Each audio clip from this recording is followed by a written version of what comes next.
faut savoir qu'on assure un châssis, pas une plaque d'immatriculation, et qu'on ne peut pas prendre une plaque, dire aujourd'hui je mets la plaque sur tel véhicule, le lendemain sur un autre véhicule. Je suis en ligne avec Vivium. Oui. En fait, la plaque apposée sur le véhicule correspond bien à une Jetta, mais c'est pas le même numéro de châssis.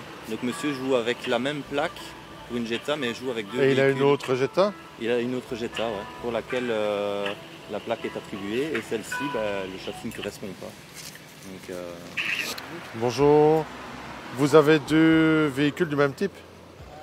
Deux véhicules, même type. Deux Jetta? J'ai une autre Jetta, oui, elle est tombée en panne et j'ai pris celle-ci de remplacement. Le problème, c'est que c'est votre autre Jetta qui est renseigné pour l'assurance et tout. Oui, mais mon courtier m'a dit que je pouvais rouler avec le temps que je la passe en contrôle. C'est pas comme ça que ça va, hein.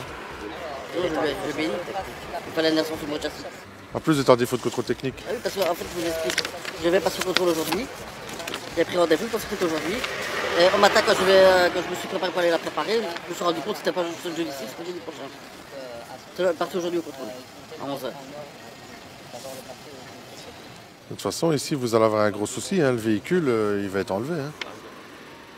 Voilà. En réalité, monsieur possède deux véhicules du même type et de même marque et il n'utilise qu'une seule plaque. On a contacté la compagnie d'assurance qui a confirmé assurer l'autre châssis du véhicule et pas le châssis du véhicule piloté. Il faut savoir qu'on assure un châssis, pas une plaque d'immatriculation, et qu'on ne peut pas prendre une plaque, dire aujourd'hui je mets la plaque sur tel véhicule, le lendemain sur un autre véhicule. qu'est-ce qu'il dit, monsieur? Il est revenu à de meilleurs sentiments? Il avoue ou pas? Bon, on voit bien que...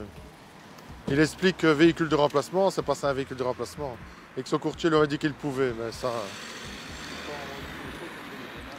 Voilà monsieur, votre véhicule va bien être saisi, hein. La compagnie confirme qu'on assure un autre châssis et pas le châssis... Ils n'ont eu aucune note chez Non, moi je me doutais, je lui avais dit qu'il fallait assurer sur mon châssis, je lui ai dit. Ça Tant que vous n'avez pas arrangerait, le- Bon, je ne peux pas la récupérer? Je vais vous expliquer. Donc, tant que vous n'avez pas le certificat provisoire, il ne faut pas prendre le véhicule. Puis ici, vous faites un usage abusif de votre immatriculation, parce que l'immatriculation ici est attribuée à l'autre Jetta. Je peux reprendre mes plaques au moins. Elles vont être envoyées à la DIV. En fait, une plaque est reliée uniquement à un numéro de châssis. Ah, vous n'allez pas me taper au moins. Je sais pas, je veux bien Le véhicule. Je vais la récupérer, mais laissez-moi mes plaques. Hein. Moi, je vais pas contre la piste, j'ai des enfants, en garde alternée et tout. Il faudra refaire une demande d'immatriculation pour l'autre aussi. Je veux bien parce que c'est logique, elle n'est pas assurée. Mais mes plaques sont Je vais assurées. vous expliquer, venez avec moi monsieur. Mais votre véhicule, pourquoi vous n'utilisez pas l'autre? Tantôt vous me parlez que le Parce véhicule est en parce que je panne. vous explique, monsieur, elle devait passer au contrôle aujourd'hui. Oui mais d'accord, mais l'autre Non, véhicule, pas. il n'est pas en panne. Si, mais je vais la faire, je suis mécanicien. Mais je peux pas tout faire en même temps. En réalité, je pense que vous utilisez les deux véhicules avec la même plaque. Non, impossible. L'audature est dans mon garage. J'avais rendez-vous aujourd'hui au contrôle, mais pour finir, je me suis rendu compte aujourd'hui que c'était pas aujourd'hui, c'est jeudi prochain. Oui, d'accord. Je vais la mettre Et même pour vous rendre au contrôle, sincèrement, il fallait mettre les plaques peut-être, mais avec une assurance. C'est ce que je lui ai dit. Et là, je comprends que vous me prenez la voiture, je vais la récupérer, la voiture, je vais pas la laisser. Et même pas que j'aime ça parce que j'ai plus d'enfants. compris monsieur.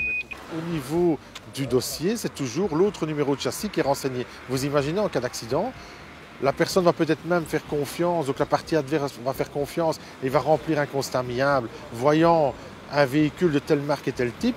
Mais en réalité, le numéro de châssis n'a rien à voir avec la compagnie d'assurance. Mais on voit dans le cas présent que ce type d'infraction existe et que ça peut causer de gros problèmes, étant donné que la compagnie d'assurance n'interviendrait pas pour un châssis qui n'est pas assuré.